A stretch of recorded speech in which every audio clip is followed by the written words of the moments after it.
안녕하세요. DJ 라니입니다. 오늘의 사연 시작해 보겠습니다. 안녕하세요. 저는 인천에서 음식점을 운영하고 있는 30대 중반 여성입니다. 이번에 저에게 일어난 사건을 겪으며 역시 사람은 착하게 살아야 하는구나를 느끼게 되었어요. 그래서 제가 음식을 준비할 때 자주 듣는 유튜브 채널에 제 사연을 보내게 되었습니다. 어떤 말씀을 먼저 드려야 하나 고민이 많았는데 시어머니에 대해서 먼저 말씀을 드려야 할 것 같아요. 제가 처음 시어머니를 본 인상은 시간이 지나도 잊혀지지가 않더라고요. 신랑이 저보다 오빠였기에 시어머니의 연세가 저희 부모님보다도 많으실 거라고 생각했고 예비신랑도 저에게 처음 시어머니를 소개할 때 60대라고 해서 어느 정도 연세를 가늠할 수 있을 거라고 생각했는데 60대라기보다는 50대 초중반으로도 보일 정도로 어려 보이셨습니다. 저희 부모님이 저를 일찍 낳으셔서 50대 중반이셨는데 저희 부모님과 비슷하거나 심지어는 더 어리게 보일 정도였어요.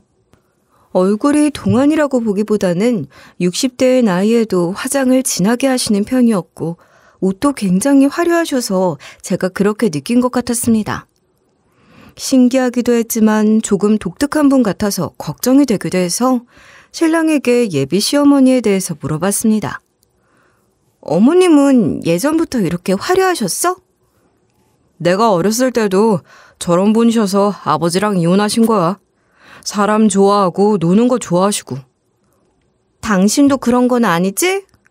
난 아빠 닮아서 사람 많은 것도 싫어하고 뭐 차려입고 나가는 거 별로 안 좋아하는 것도 알잖아.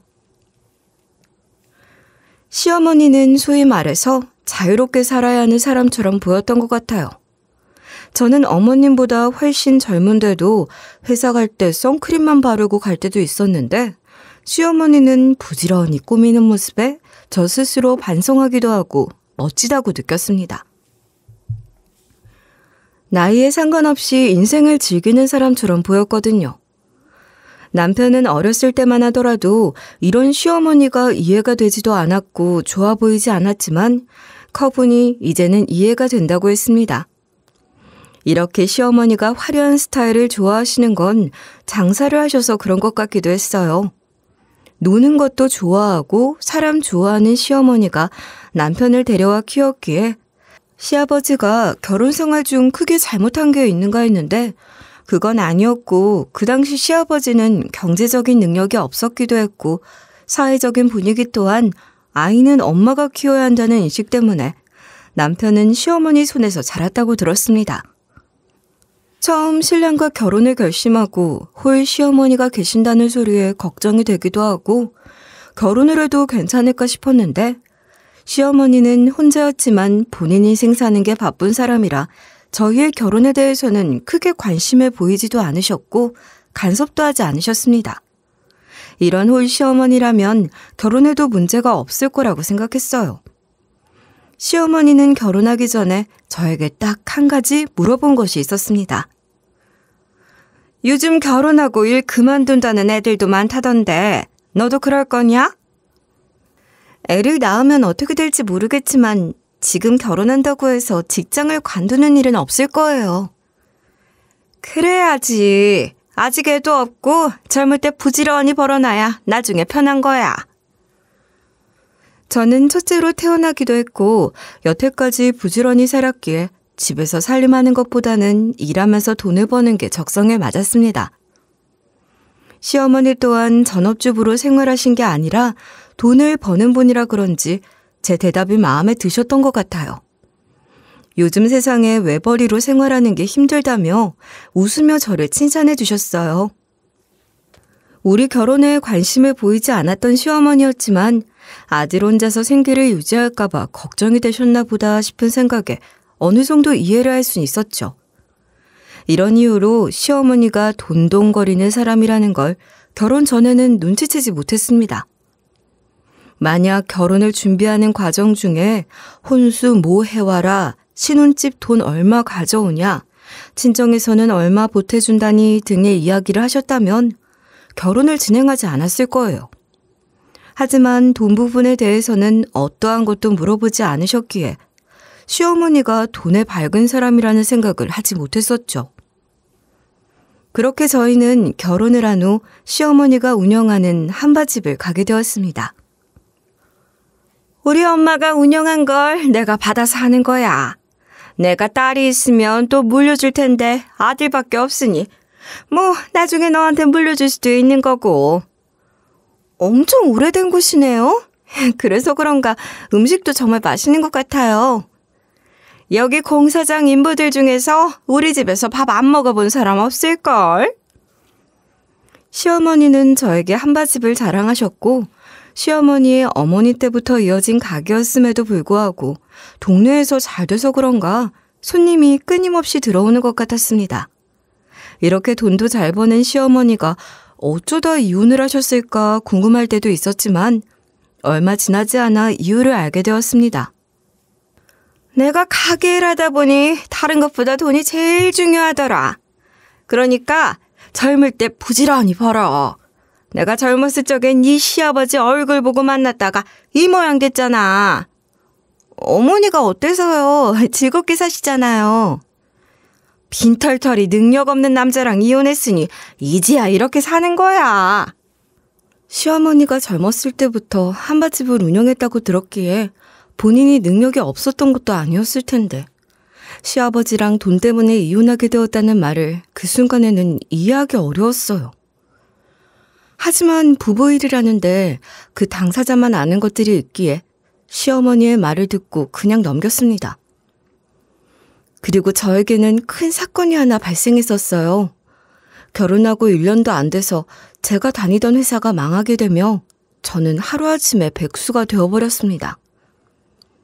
남편은 이참에 쉬면서 직장을 다시 알아보라고 했고 저 역시 넘어지는 김에 쉬어가는 것도 방법이겠다 생각했기에 못하던 운동도 하며 다른 직장을 알아보기 시작했어요. 제가 회사 생활을 꽤 오래 했기에 경력직으로 금방 채용이 될 줄 알았는데 취업난이긴 한 것 같더라고요. 조금씩 조급한 마음이 생겼는데 저보다 제 재취업에 관심을 갖는 분이 계셨어요. 바로 저희 시어머니였습니다. 넌 언제까지 집에서 놀 생각이니?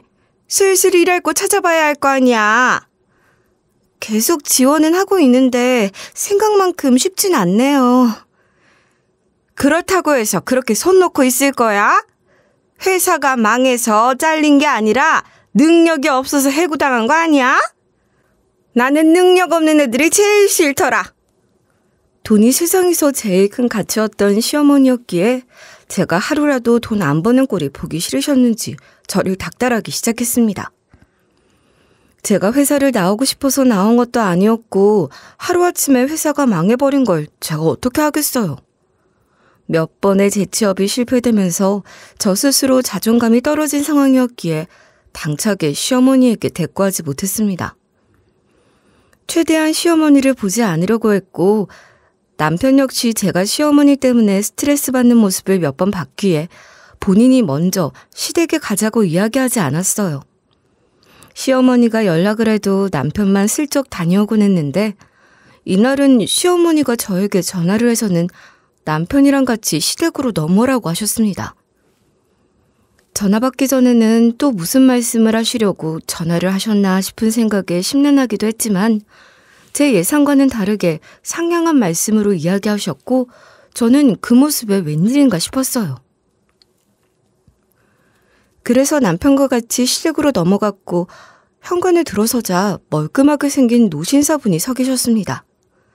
저는 그 모습에 헉했고 시어머니가 재혼 이야기를 꺼내려고 우리를 부르신 건가 싶었는데 옆에서 남편이 아버지라며 노신사분을 꼭 껴안았습니다. 아버지, 잘 지내셨어요? 너는 결혼했다며? 내가 진작 찾아왔어야 했는데 미안하다.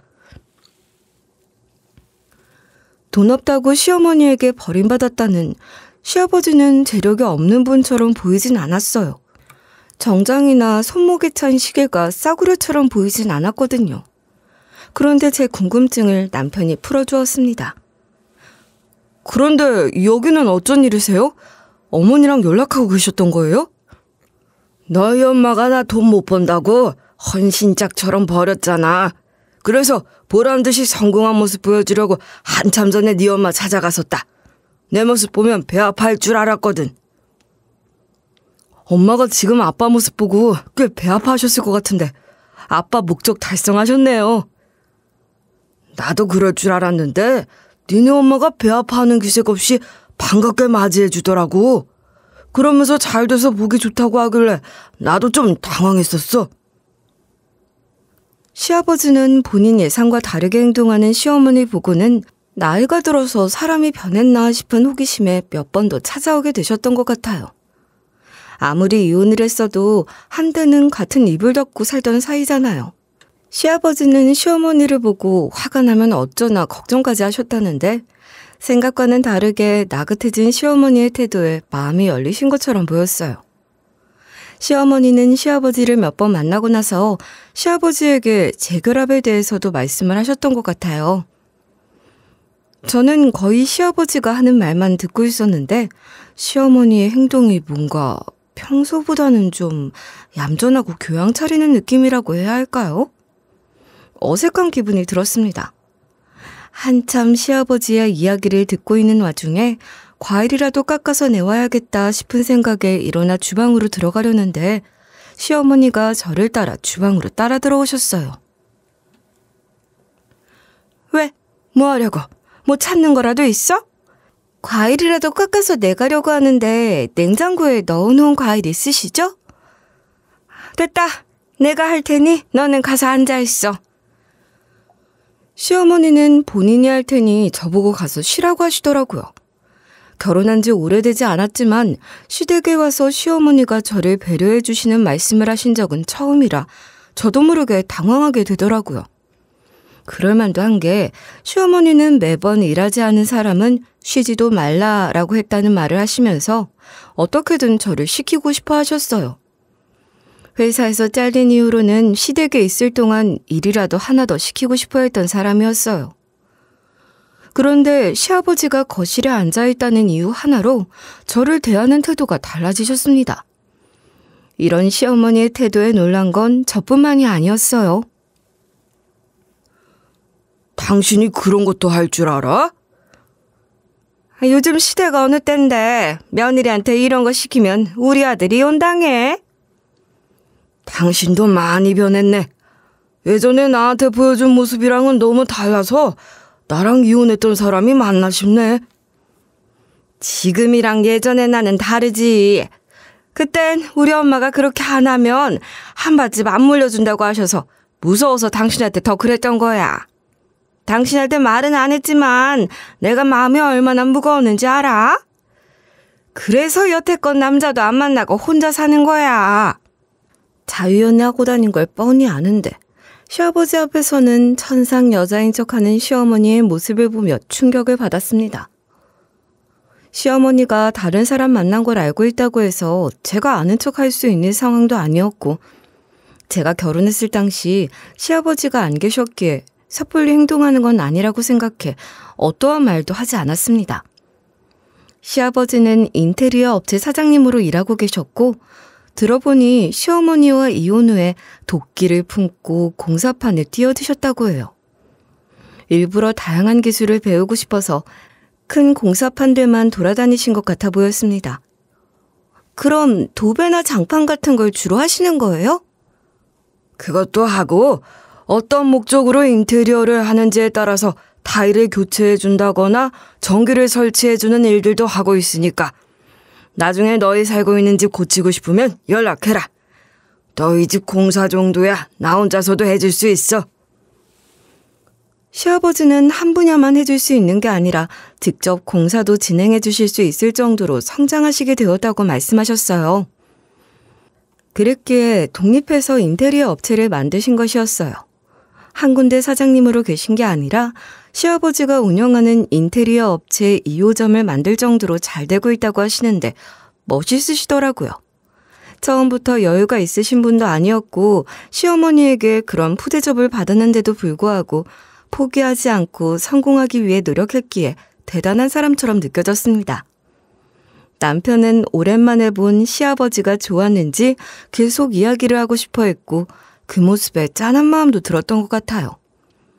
나이가 들어도 부모의 의미는 남다르잖아요. 시어머니가 자유연애를 하며 다른 분들을 만나고 다녔기에 남편이나 저나 내심 새로운 분이랑 결혼을 하신다고 하면 어쩌나 싶었거든요. 그런데 원래 시아버지랑 재결합을 하고 싶어하는 모습에 차라리 잘 됐다고 생각했던 것 같아요. 다른 것보다도 시아버지가 계시니 시어머니가 상냥하게 대해주는 태도도 좋았거든요. 이런 상황에 제가 재취업이 되었다면 저 또한 마음이 편했겠지만 생각만큼 쉽진 않았어요. 일할 사람이 없다고 계속 뉴스에는 나오는 것 같은데 제가 지원한 회사에서는 연락도 오지 않고 저를 채용해주는 곳이 단 한 곳도 없어서 아르바이트라도 알아봐야 하나 고민하고 있을 때 시어머니가 저를 부르셨습니다. 아직도 취업 못하고 있는 거지? 요즘 취업 힘들다고 하긴 하더라. 그래도 집에서 발만 동동 구르고 있으면 안 돼. 바람이라도 쐴 겸 내 한바집으로 나와서 일손이라도 보태라. 월급은 꼬박꼬박 챙겨줄 테니 걱정하지 말고. 시어머니는 저보고 한바집으로 와서 일을 하라고 하셨습니다. 누가 들으면 며느리 챙겨주는 건 시어머니밖에 없다고 생각했겠지만 저에게는 놀 만큼 놀았고 여태까지 일 못 구하고 있으니 본인 가게에 나와서 일이나 하라는 말로 들렸어요. 어차피 저도 아르바이트를 하며 돈을 벌어볼까도 생각했었기에 이참에 시어머니 가게에서 일을 하며 돈 받는 것도 괜찮겠다 싶었어요. 제가 고민하는 것처럼 보였는지 저를 살살 구슬리셨습니다. 내가 너희 시아버지랑 잘 돼서 재결합하게 되면 사모님 소리 들을 텐데 내가 한바집 사장하고 싶겠니? 그럼 그거 다 누구 거 되겠어? 네가 잘 배워놔야 내가 너한테 마음 편히 물려줄 거 아니야. 그게 돈이 얼만데 남 주기 아깝잖아. 시어머니랑 일하는 게 쉬운 일도 아니고 월급을 준다는 핑계로 엄청 부려먹을까 봐 걱정이 되기도 했었거든요. 그런데 시어머니 말을 생각해보니 장기적으로는 저에게 도움이 될 것 같다는 생각이 들었어요. 제가 재취업에 성공한다고 하더라도 이렇게 회사가 망하는 일이 또 생길 수 있는 건데 불안하게 회사를 다니느니 시어머니처럼 가게를 하는 것도 좋은 방법이겠다 싶었거든요. 그래서 저는 시어머니에게 알겠다고 하고는 한바집에서 일하기 시작했습니다. 잘 생각했어. 너한테는 뭐 재료 손질이나 자빌 정도만 맡길 거니까 힘든 건 없을 거다. 이런 일이 처음이라 잘할 수 있을까 싶었는데 단순한 일을 반복해서 하는 거라 그런지 금방 익숙해졌죠. 그러다 보니 다른 것들이 눈에 보이기 시작했는데 그중에 남는 반찬들이 가장 아까웠습니다. 시어머니가 손이 큰 편이기도 하고 사람이 많을 때는 정말 바깥까지 줄을 서야 할 때도 있었기에 음식을 잔뜩 만들어 놓으시는 편이었어요. 그런데 이렇게 손님들이 몰리는 날은 손에 꼽았고 주로 오시는 분들만 오셨죠. 정기적으로 일지를 적으면서 식사를 하시는 손님들도 계셨지만 매일 찾아오는 손님 수가 천차만별이었지만 음식이 부족한 적은 없었어요. 아무리 손님이 많았어도 조금씩은 꼭 남았거든요. 음식량이 어느 정도인지 짐작하시겠죠? 그렇게 매번 음식이 남았고 손님들이 많이 오지 않는 날은 반 넘게 음식물 쓰레기가 될 때도 있었습니다. 음식 재활용을 할 수 없었기에 그날 다 못 뺀 음식들은 싹 다 버려야 했거든요. 저희는 한바집이기에 남들이 점심 먹는 시간이 제일 바빴기에 직원인 저희들은 점심시간에 밥을 챙겨 먹지는 못하고 주로 굶는 경우가 많았죠. 저희는 딱 점심시간인 11시 30분부터 2시 30분 정도는 눈코 뜰 새 없이 바빴어요. 저는 재료 다듬고 시어머니가 음식 준비하는 걸 도와드려야 하기에 시어머니랑 같은 시간인 아침 일찍 출근하는 저와 다른 몇몇 직원들 말고는 설거지, 뒷정리를 맡아서 해주는 아르바이트생들은 4시간 정도만 일하도록 계약했습니다. 이런 직원들은 어떤 것 하나 먹지도 못하고 일만 하다 퇴근하는 모습이 마음에 걸렸어요. 바로 어디 가야 하는 거 아니면 식사하고 가. 저희 이거 먹어도 돼요? 어차피 남은 음식들이잖아. 안 그래도 오늘은 손님도 없어서 다른 날보다 더 많이 남았으니까 많이 먹어. 직원들을 위해서 새로 밥을 해야 하는 것도 아니었기에 퇴근하려고 준비하는 아르바이트생들과 직원들에게 밥 먹고 가라고 했더니 너무 감사하다고 하며 신나서 밥을 푸기 시작했습니다. 주로 밥 못 사 먹고 일하느라 투잡도 많이 뛰는 외국인 노동자들이었기에 타지에서 일하는 게 얼마나 힘들까 싶었거든요. 그래서 저는 더 챙겨주고 싶었는데 시어머니는 저와는 정반대였습니다. 직원들이 남은 반찬 싸가는 것도 탐탁치 않아 하셨는데 외국인 노동자들에겐 더 매정하셨죠. 한 번은 시어머니에게 슬쩍 물어봤어요. 반찬 많이 남은 날은 직원들한테 좀 챙겨가라고 할까요? 어차피 버릴 거잖아요. 그냥 버려. 그런 거 챙겨주면 버릇 나빠져서 안 돼. 오히려 고마운 마음에 일도 더 열심히 할 수도 있는 거잖아요. 직원들한테 잘해줘 봐야 득 있는 게 뭐가 있겠어. 다른 직원들은 그렇다 쳐도 외국인 애들은 제대로 밥도 못 먹고 다녀서 불쌍한데 걔네들만 좀 챙겨줄까요?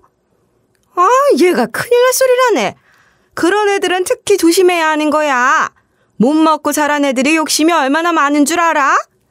한번 챙겨주기 시작하면 당연하게 생각하면서 더 해달라고 할걸? 그러다 나중에 기어오를 줄이나 알지. 고마워지도 않을 거다. 그러니 걔네들 챙겨줄 생각은 절대로 하지 마. 시어머니는 신신당부하며 직원들을 챙겨주지 말라고 했기에 저는 시어머니가 없는 시간에 눈치껏 챙겨주곤 했었어요. 저희 시어머니는 아침 일찍 나오셔서 음식을 준비한 다음에 손님이 몰릴 시간 전에 외출하시거든요. 그리고 직원들 퇴근할 때 들어오시거나 다시 가게에 안 들어오는 날도 많아서 제가 적당히 시어머니 눈에 띄지 않게 챙겨주곤 했었어요. 어느 날 아슬아슬하게 들킬 뻔한 적이 있었어요. 직원들은 다 퇴근하고 저 혼자 남아서 매출 장부 적고 퇴근하려고 하는데 시어머니가 가게로 들어오셨거든요. 오늘은 손님 얼마나 왔니? 음식은 많이 남았어? 시어머니는 저에게 물어보면서 주방으로 들어가셨고 거기에 있는 음식물 쓰레기통을 보고는 싱글벙글 웃으며 나오셨습니다. 오늘 손님이 많았나 보다. 나온 음식물이 별로 없네. 아무래도 요 근방에 건물 공사를 많이 해서 그런가 찾아오는 분들이 많이 계시더라고요. 신나서 이야기하는 시어머니에게 저는 대충 얼버무리며 넘겼습니다. 그런데 하루는 시아버지랑 데이트를 할 거라며 다른 날보다 일찍 나가서 안 돌아올 거라 생각했던 시어머니가 시아버지랑 다툰 건지 3시쯤 한밭집으로 돌아오셨습니다. 그래서 결국 직원들 밥 챙겨주는 걸 들켜버렸고 시어머니 눈이 뒤집혔죠. 시어머니는 저에게 뭐 하는 짓이냐며 소리치기 시작하셨습니다. 어차피 남아서 다 버릴 거잖아요.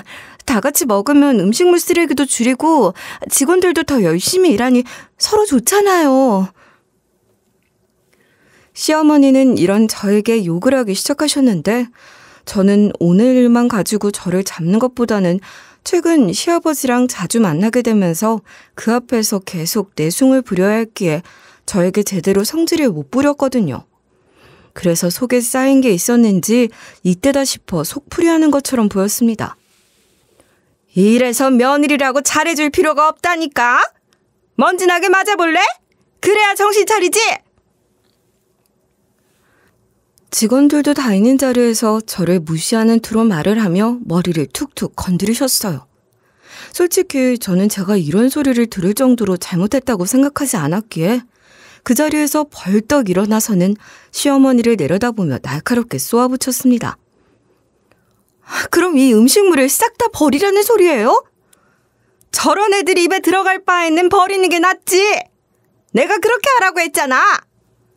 그래서 저는 매출 장부를 시어머니에게 보여주며 이야기했습니다. 요즘 장사 잘 된다고 좋아하셨죠? 그게 아니라 나가는 돈이 줄은 거예요. 시어머니에게 음식물 쓰레기 비용을 보여주었습니다. 다른 것도 아니고 저희는 한밭집이었기에 음식물 쓰레기 비용이 많이 나올 때는 월 100만 원이 훌쩍 넘었습니다. 그런데 남은 음식을 직원들이나 알바생들이 가져가니 눈에 띄게 나가는 비용이 줄어든 것이었죠. 그랬기에 매출이 많아 보였던 것이었고 저는 몇 달 전에 나간 비용이랑 비교하는 시어머니에게 한마디 했습니다. 어머님 말대로 할 테니 오신 김에 음식물 처리 비용 낼 100만 원 주고 가세요. 무슨 100만 원이야? 멋대로 남들 퍼주는 것도 모자라 내 돈도 갈취하려고 드는 거냐?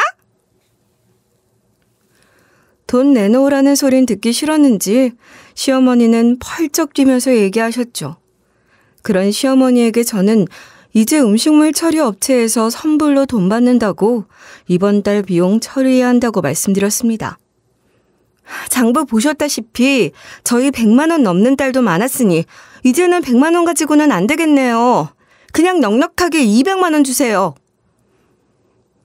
당장 현금 몇백이 시어머니 주머니에서 나와야 했기에 그건 또 싫었는지 저를 타박하기 시작했습니다.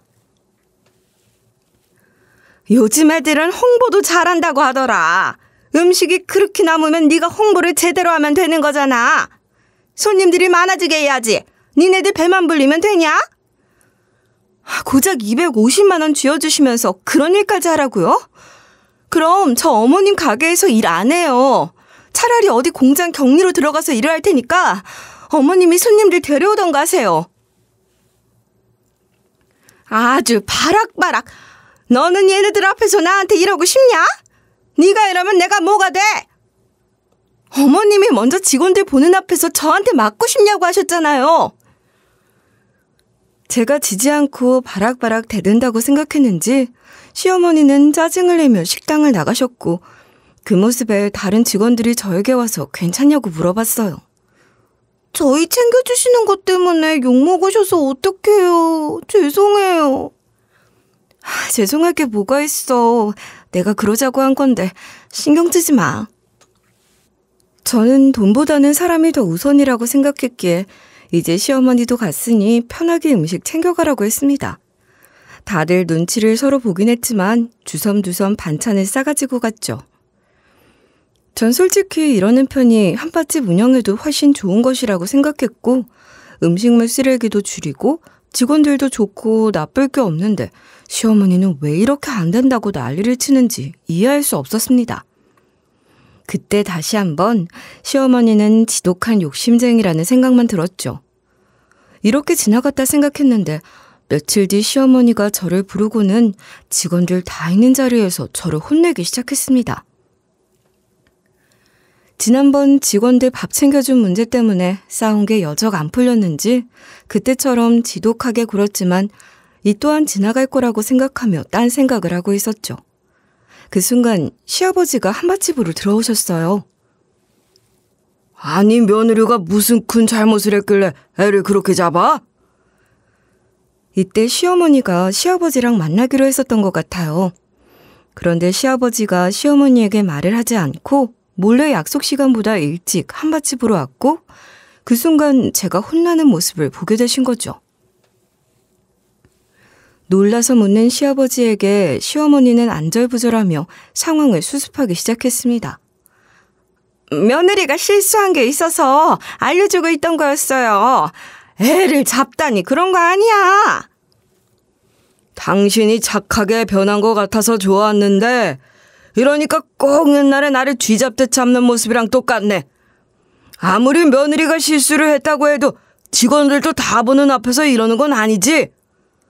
아유, 그런 거 아니라니까. 얘, 너도 내 마음 알지? 내가 너 생각해서 이렇게 말한 거잖아. 아니, 나는 너가 다칠까 봐 그런 거야. 내가 놀라서 말이 그렇게 나온 거야.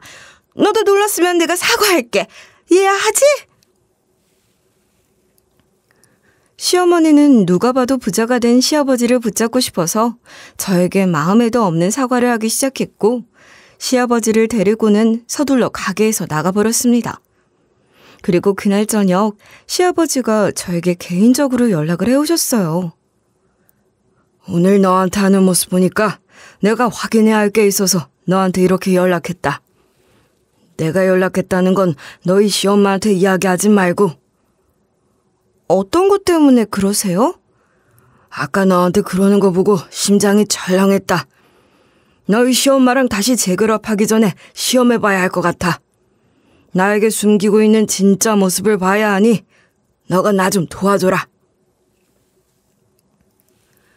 시아버지는 시어머니에게 그렇게 버림받았음에도 불구하고 또다시 시어머니를 만나려고 하는 모습을 보며 복수를 하고 싶어서 그러시는 건가 싶은 생각도 했었어요. 이제는 시아버지가 돈을 더 많이 벌고 있었으니까요.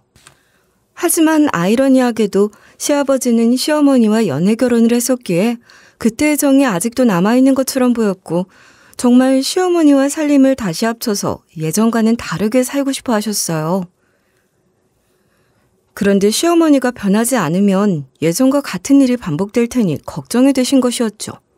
그리고 시아버지가 저에게 해주는 말을 듣는데 예정이라는 게 참 무섭긴 하구나 싶은 생각이 들었습니다. 시어머니는 시아버지를 만났을 때에도 놀기 좋아하는 사람이었기에 시아버지가 곤란한 적도 많으셨던 것 같아요. 그리고 노는 걸 좋아하는 사람들은 돈도 펑펑 쓰잖아요.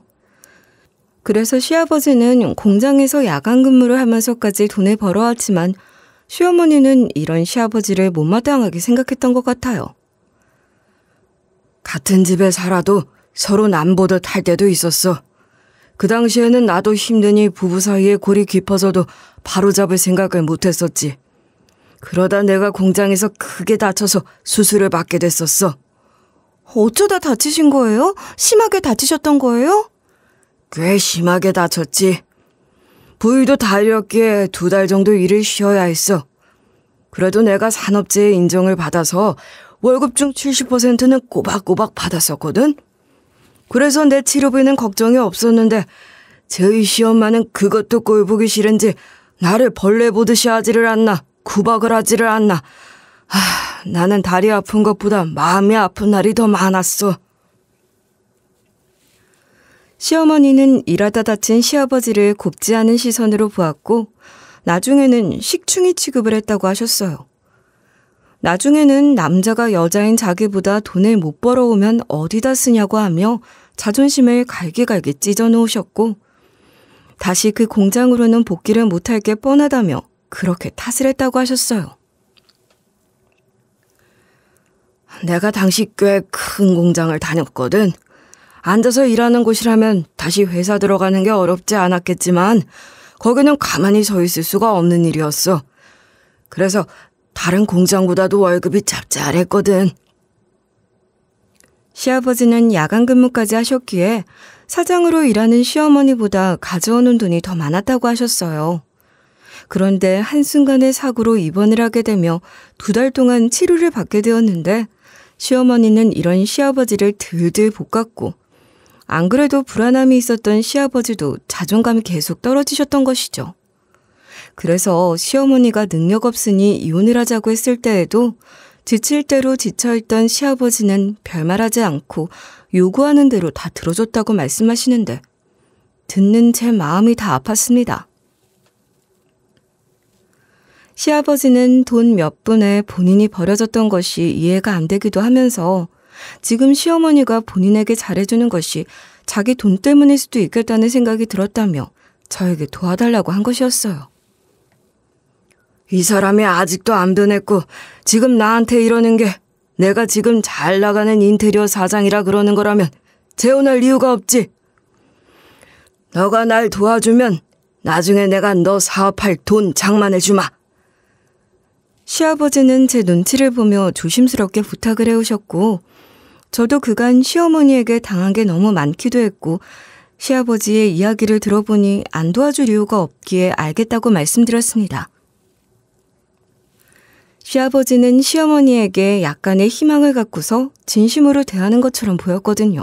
어떤 방법으로 시험을 해야 하나 고민을 하고 있는 도중 시아버지가 아주 재미있고 기발한 이야기를 하기 시작하셨어요. 내가 직접 변장을 해서 알아보면 되겠다. 아버님이 직접 변장을 하신다고요? 그럼 바로 알아볼 것 같은데요?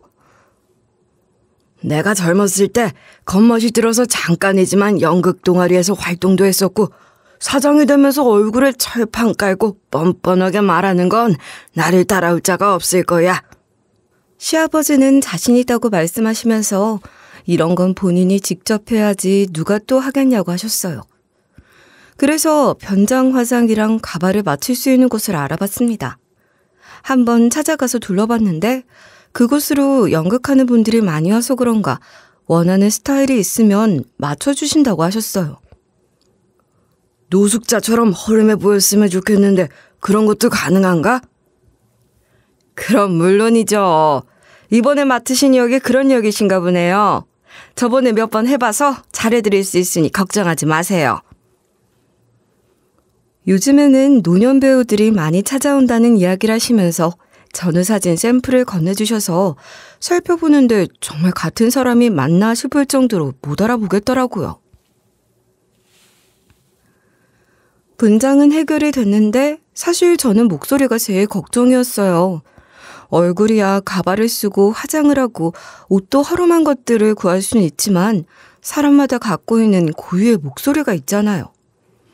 꾸민다고 해도 알아듣진 않을까 걱정이 되었지만 시아버지는 걱정하지 말라고 호언장담하셨기에 잠자코 있기로 했습니다. 시아버지는 시어머니가 못 알아볼 정도로 분장을 하고 한밭집에 가서 민폐를 부었을 때 어떻게 행동하는지를 보고 싶다고 하셨고 그렇게 결전의 날이 다가왔습니다. 그날 손님이 빠지기 시작했을 때쯤 시아버지가 엄청 추레한 모습으로 한밭집으로 들어오셨습니다. 두 손을 곱게 모은 한 사람이 쭈뼛쭈뼛 가게를 들어오는데 저는 그분이 누군지 알고 있는 상황이었지만 순간적으로 알아보지 못할 뻔했어요. 그 모습에 시아버지는 나중에 연기자를 해도 잘하시겠다 싶을 정도였어요. 시아버지는 두리번거리면서 머뭇거리는 손짓과 말까지 더듬으시면서 이야기를 꺼내셨어요. 저기 너무 배가 고파서 그러는데 버리는 것이 있다면 밥 한 끼 할 정도만 먹을 수 있을까요? 가리는 건 없으니 그냥 남기는 거 있으면 부탁드리고 싶소. 시어머니를 힐끔 보니 시아버지라는 사실을 전혀 눈치채지 못하는 것처럼 보였습니다. 그럴만도 한 게 변장도 하고 한껏 움츠린 어깨와 말투도 다른 것도 있었지만 시아버지가 이런 분장을 하고 찾아올 거라고는 생각도 하지 못했겠죠. 시어머니는 엄청 경멸하는 눈빛으로 노인을 바라보며 본인이 상대하고 싶지 않다는 듯 저에게 손짓하셨어요. 너는 왜 멀뚱멀뚱 보고만 있어? 당장 이 사람 내보내라. 시어머니는 저에게 시키신 후 주방으로 들어가 버리셨어요. 시아버지가 진짜로 식사를 하고 싶어서 오신 건 아니었지만 저는 구걸하는 시아버지에게 다가가 모셨습니다. 음식을 가져오려고 하는 순간 시어머니 눈치를 보고 있었던 마음씨 착한 우리 직원들이 알아서 음식을 퍼다가 시아버지 앞에 가져다 줬어요. 시어머니는 제가 노숙자를 잘 내보냈다 확인하고 싶으셨는지 주방에서 나온 순간 제가 노숙자에게 음식을 챙겨주고 있는 모습을 목격하시고는 눈이 돌아가서 저에게 성큼성큼 다가와서 소리를 버럭 지르셨습니다. 야! 너 내가 하는 말이 말 같지가 않아? 이 거지 내보내라고 했잖아. 저런 인간들 꼬이면 장사 안 된다고. 어차피 남는 음식도 많은데 뭐가 문제예요. 정 불편하시면 제가 돈 낼게요. 그럼 되는 거죠? 이게 어디서 말대꾸야? 그 순간 시어머니는 손을 들었고 제 얼굴은 돌아가 버렸죠. 그리고 손님들이 있든 말든 소리를 빽빽 지르기 시작하셨습니다. 저런 것들은 굶어도 싼종자라고. 저 나이 먹도록 구걸하고 다니는 거 보면 모르겠냐? 너는 꼭 네 같은 애들한테 잘해주더라. 왜? 너도 돈 못 버는 거지라 이 사람들이 꼭 너 같아서 그러는 거야? 네가 이러니까 요즘 장사가 안 되는 거야. 이래서 사람이 잘 들어와야 하는 건데. 시어머니는 저에게 큰 소리를 치면서 시아버지 앞에 있던 접시를 빼앗아 들고는 잔반통에 버렸고 노숙자한테는 당장 나가라고 하셨죠. 그리고 저에게는 본인이 접시를 세게 빼앗으면서 흘린 반찬들을 치우라고 하셨어요. 손님들이랑 다른 직원들이 보는 앞에서 모욕을 당해서 속상했지만 이걸로 시어머니의 본 모습을 증명했기에 목적을 달성했다는 생각만 제 머릿속에 가득했어요. 시아버지는 말없이 가게를 나가셨고 저는 시어머니 때문에 엉망이 된 자리를 치우고 있는데 시어머니는 분이 안 풀리셨는지 제 뒤에다 대고 욕도 하셨어요. 그리고 몇 시간 뒤 시아버지는 양복을 쫙 매입고 한밭집으로 들어오셨습니다. 그 모습에 시어머니는 환하게 웃으며 맞이했죠. 식사하러 오신 거예요? 아유, 내가 퍼줄 테니까 여기 편하게 앉아있어요. 시아버지는 시어머니가 하는 말도 무시하고는 저를 부르셨어요. 그리고는 시어머니한테 제 뺨에 대해서 물어보셨습니다. 며느리 뺨은 왜 이렇게 부었어? 아유, 말도 마세요. 아까 어떤 거렁뱅이가 왔다 갔는데 그 사람이 밥을 달라고 행패를 부리면서 며느리 뺨을 올려버렸다니까. 그래서 내보내는데 얼마나 애를 먹었는지 몰라. 시어머니의 말에 시아버지는 헛웃음을 지어 보이며 말씀하셨어요. 그 노인이 누군지 알아? 바로 나였어. 당신 나한테 이제는 돈 상관없다고 했었잖아. 예전에 본인은 이제 없다며 개과천선했다고 하더니 변한 게 하나도 없네. 내가 지금은 돈을 많이 버니 나랑 재혼하려고 한 거였어? 당신이랑 재결합하기로 한 건 없던 일로 하지. 그게 무슨 말이에요? 아까 온 노숙자가 당신이란 말이에요?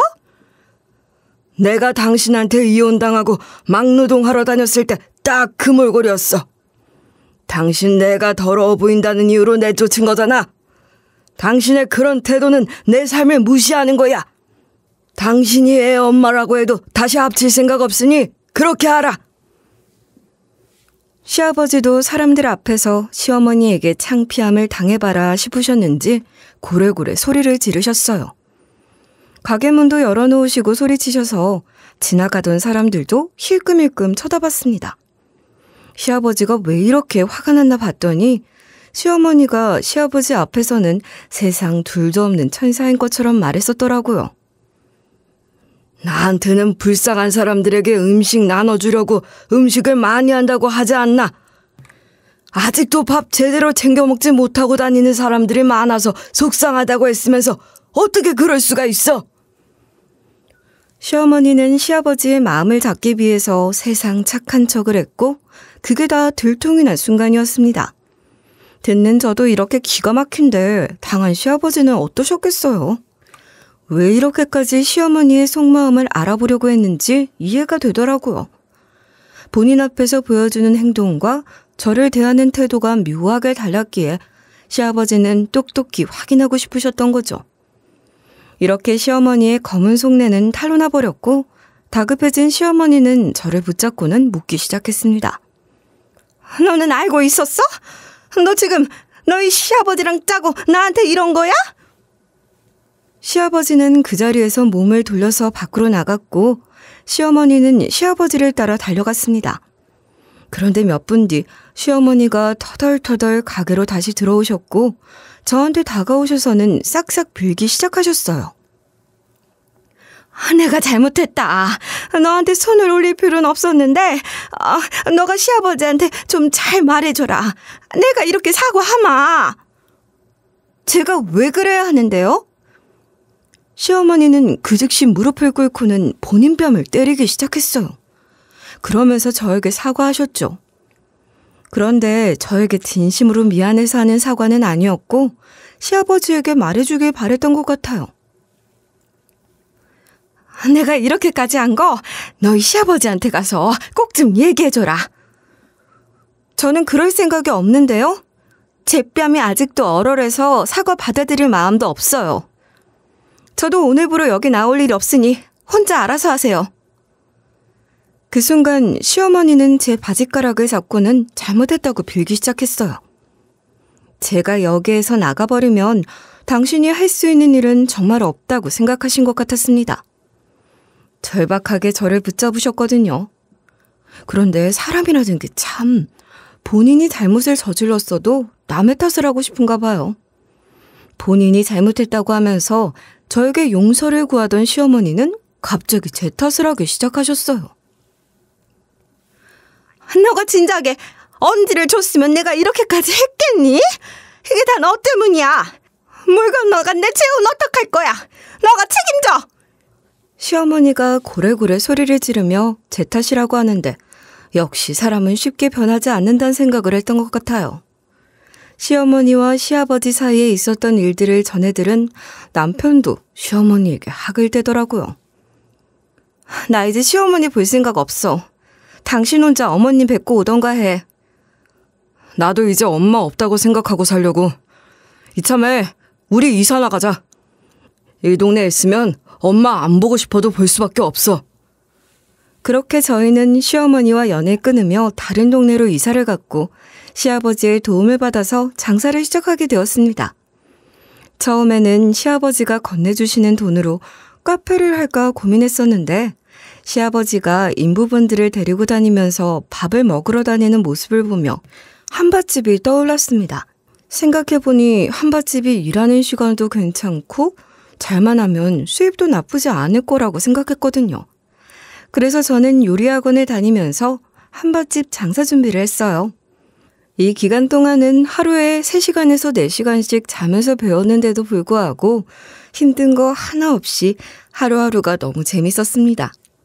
처음 한밭집을 시작했을 때는 저 혼자서 시작했는데 이제는 남편도 회사를 그만두고 저랑 같이 한밭집을 운영하고 있어요. 같은 메뉴인데도 어쩜 이렇게 다른 맛이 날 수가 있어? 그런 걸 손맛이라고 하잖아. 똑같은 재료 주고 만들려고 해도 맛은 천차만별이야. 우리 엄마가 해준 음식이랑 어떻게 이렇게 다른 맛이 날 수가 있어? 훨씬 맛있어. 그렇게 시작한 제 한밭집은 점점 입소문을 탔고 승승장구하는 와중에 예전에 시어머니 한밭집에서 같이 일했던 직원에게 연락이 왔습니다. 잘 지내세요? 요즘 장사는 어때요? 매일매일이 너무 바빠서 오늘이 며칠인지도 방금 알았다니까요. 거기는 좀 어때요? 다행이네요. 여긴 망했어요. 하루에 손님 많이 와야 2명이에요. 온 동네에 소문이 돌아서 찾아오는 분들이 안 계시더라고요. 그래서 같이 일하던 사람들 절반 넘게 나갔어요. 사실 한밭집 손님들 대부분이 공사장에서 일을 하시는 분들이셨고 하루하루 힘내서 열심히 살고 계신 분들한테 시어머니는 행색으로 판단을 한 적도 많아서 안 그래도 한 번 온 뒤 안 오시는 분들도 많이 계셨어요. 그런데 시아버지한테 했던 행동들이 소문이 돌며 그 인근에 있는 인부들이 모두 등을 돌린 것이었죠. 시어머니는 이런 상황임에도 본인 버릇을 못 고쳤는지 사교 댄스 학원을 다니며 돈 많은 사람을 찾고 있다고 하더라고요. 그리고 여전히 본인 한밭집이 잘 안 되는 건 남들 때문이라고 생각하는 것 같아요. 손님들이 없으니 매일같이 사장님 한탄 들어주고 있어요. 저도 조만간 다른 곳으로 옮기려고요. 그래서 어떻게 지내나 궁금해서 연락해봤어요. 동네 사람들이 벌써 시어머니의 두 얼굴을 알고 있어서 돈 많은 사람 만나서 팔자 고치기도 쉽지 않을 테고 직원들에게도 잘해준 적이 없어 힘든 기간도 혼자서 버텨야 할 것처럼 보였습니다. 시아버지는 이곳저곳 다니시다가 저희 집 주변에 집을 얻으셨고 남편은 늦었지만 지금이라도 시아버지에게 효도하고 싶다고 하더라고요. 저도 시아버지한테 도움받은 것이 많았기에 남편이랑 자주 찾아가 뵙고 있습니다. 그럴 때마다 시아버지는 용돈을 두둑히 챙겨주셨어요. 아버님, 저번에 주신 것도 아직 있어요. 이렇게 안 챙겨주셔도 돼요. 나이가 들면 입은 닫고 지갑은 여는 거라고 했어. 내가 줄 수 있을 때 줘야지. 받아라. 매번 안 받겠다는 저희한테 주머니에 돈을 넣어주셨고 이번에 제가 아이를 임신하게 됐다는 소식을 말씀드리니 아이 낳으면 산후조리가 중요하다며 1,000만 원을 보내주셨어요. 그리고 우연히 시어머니가 아직도 시아버지에게 미련을 못 버렸는지 계속 연락을 한다고 하시더라고요. 그래서 제가 한밭집에서 일하던 사람에게 들은 이야기를 해줬고 그날부터 시아버지도 시어머니에게 남은 좋은 감정을 다 털어버리신 것 같았어요. 역시 사람은 마음을 곱게 써야 주변 사람들에게 챙김도 하고 하는 것 같아요. 저희 시어머니는 그걸 못했기에 쓸쓸하게 노년을 보내시겠죠. 저는 이번 일을 계기로 사람 인연이라는 게 참 신기하기도 하고 무섭기도 해서 주변 사람들을 잘 챙겨주려고 노력하고 있습니다. 남는 음식이 있는 날에는 직원들을 챙겨주거나 시아버지가 데려오는 인부들에게는 무료로 식사하실 수 있도록 하고 있어요. 좋은 일을 하면 저와 제 가족들에게 돌아올 거라 생각하고 선하게 살려고 노력하고 있습니다. 제 사연은 여기까지입니다. 들어주신 분들께 감사하다는 말씀드리며 마무리하겠습니다. 감사합니다.